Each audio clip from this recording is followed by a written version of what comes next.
Let's talk about a very important feature of the zones. We will see, as we have discussed on previous videos, that a zone is a valid zone when it takes out an opposing zone in the same time frame being detected, or it breaks a trend line in that same time frame. That's good. That's good. Okay. But that doesn't mean that it's a tradable zone. You have to assess many other variables like the curve, how high it is or how low, the altitude in the curve, if a higher time frame area is in control, or if it is too wicky, the base is too wicky, we've got overextension and all that. So the basics are these, but then you have to take into account other pieces of the puzzle in order to make our very well, a high probability decision. So let's talk about the tradable versus non-tradable zone. A valid zone at any given time frame is only tradable if it complies with the multiple time frame analysis and the sequence. What does that mean? That you need to apply the sequence. You need to analyze each time frame independently, those time frames that you have chosen in your sequence, like monthly, weekly, daily, or weekly, daily, 4 hour, or 4 hour, 1 hour, 30 minute, whatever you're trading. Okay? You have that sequence, you analyze each time frame independently, and then you link all time frames together and you obtain a sequence. You locate which is the time frame out of alignment, and then you make a decision. That's very important. And also, it is very important that trading lower time frames areas of demand, for example, into higher time frame areas of supply in control is never a good idea. So let's take a look at the charts and let's talk about the tradable versus non-tradable, the tradability of a zone. Okay, we are always using the Aussie as an example. So this is the Aussie chart right now on the daily. Okay, let's switch. Okay, we can see this is the daily Aussie. We've been talking about these areas. On these areas, we've got almost everything about on the strategy. So I don't need to switch to another pair to demonstrate or show you how the market works according to these rules. There are many other ways of describing how the market works, but we are talking about supply and demand imbalances by the rules laid out as set and forget. So we've got a big rally in price, okay, and we've got a big drop in price. You may be wondering why or what caused this drop and this rally and also this reaction from this area, because well, here to the left is nothing, looks like, and here we've got a big imbalance. Okay, so we need to make our top-down analysis. So if we start drawing the trend line like that, and we make it a more aggressive trend line linking all these areas, we've got that this is an area of demand, level on top of level, two levels. Let me draw them like one only. We've got another level. Okay, there are other levels down there, etc., etc. This is another area. This is the origin. Okay, we're not going to draw that. And then we've got another descending trend line over there connecting the latest two peaks.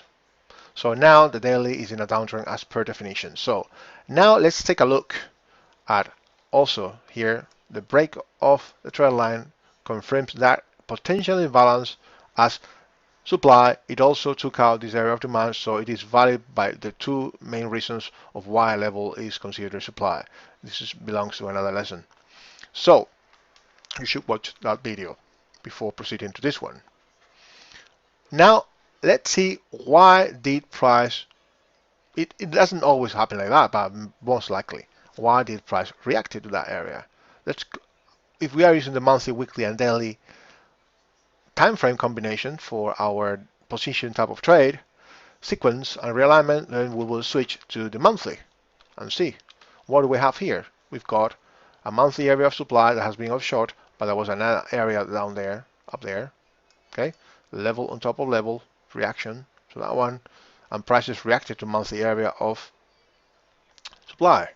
Here we've got another area down there, here, over there, and all that. On the monthly, this removed area. So let's take a look at this. We have this. So why did price react to that zone, as you can see on the daily? Because it hit a monthly area of supply.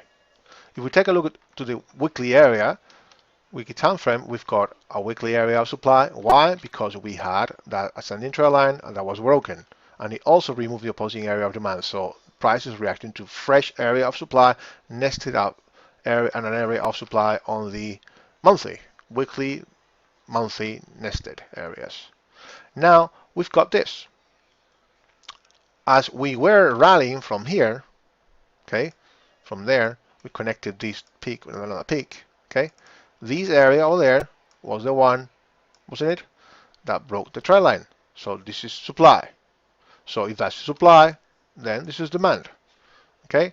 This has to do with the previous lesson. Well, when is a new imbalance confirmed as a potential supply? In this case, it took out opposing zone demand, or it broke a trend line. What did that? It took out the trend line. So we've got a valid area of demand. So now price is reacting to that nested area, the daily was nested within the weekly area of demand, but the higher time frame, the highest time frame area in control there is the weekly. It is valid because it removed this opposing area according to the rules. So price is reacting to the higher zone because of that, and then the lower zone because of that.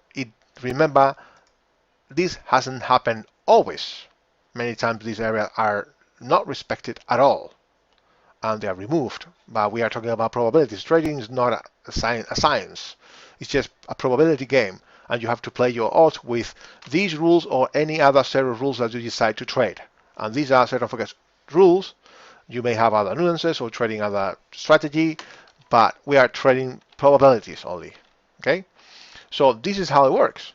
Even though this is a daily level, a nice daily level of demand, we are too high in the curve and they are lower probability if that area on the monthly took control.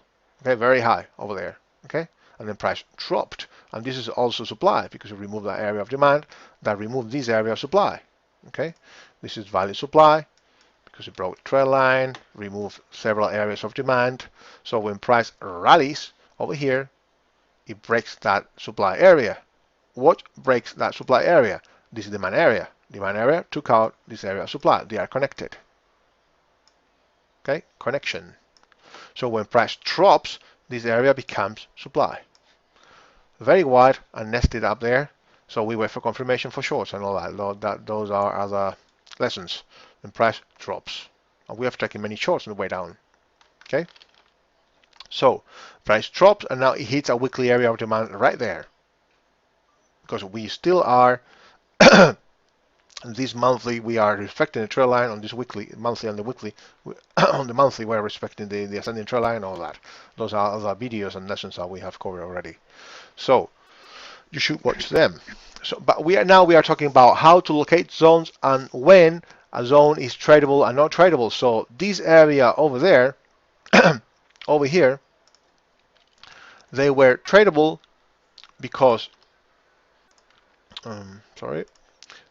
all these areas, because we didn't have the weekly area of demand in control. Now the weekly area of demand is in control.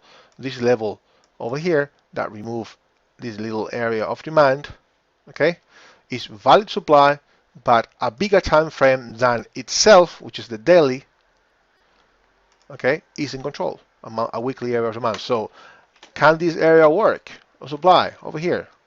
Yes, it can. But now we have a higher time frame area in control. We go back to this lesson. We are talking about trading lower time frames daily, in this case, into higher time frames, demand zone, in this case, supply versus demand, and this higher time frame area of demand weekly is in control is never a good idea. Can it work? Yes. Confluence with 20 EMA and all that, it could work. Okay, but waiting for confirmation is the way to go, because normally a bigger time frame area wins over a lower time frame area. Okay, so this is it. Hopefully you will have this a little bit more clear in your mind.